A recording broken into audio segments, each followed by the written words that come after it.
Ayan, kinakat na po yung dati ilagay. Mag-change na po tayo. And drill niya yung dating nakalagay. Kaya matibay talaga po siya, hindi basta-basta kahit naglalaba. Kaya yung iba sabi na hindi daw ako naglalaba, nagkukuskus pa ng kaldero. Yan, grill na po.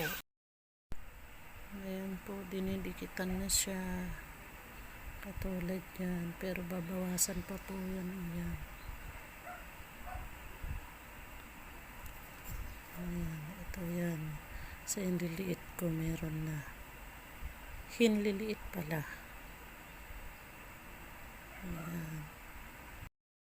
Ayan po, kinakat. Ayan po.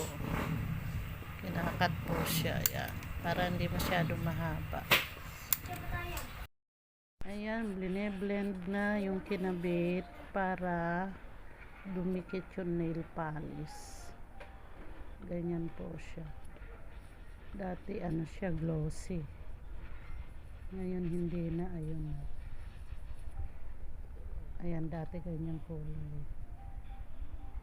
Para kumapit yung nail polish niya. Ayan po.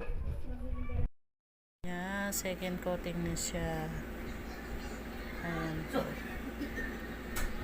Patay niya yung wala?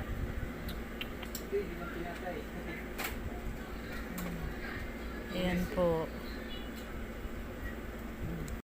Ayan. Nilalagyan na po ng design. White po muna siya. Tapos sa red mamaya lalagyan ng gold flex. Ayan, makikita po mamaya yan. Resulta niyan.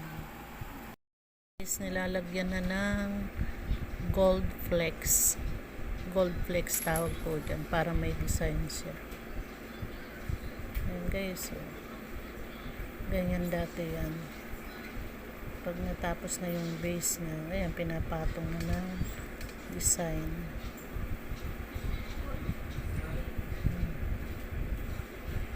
O diba? Ito guys, ang finished product ng nail extension. Ayan. O diba? Ang lola ninyo. Ayan.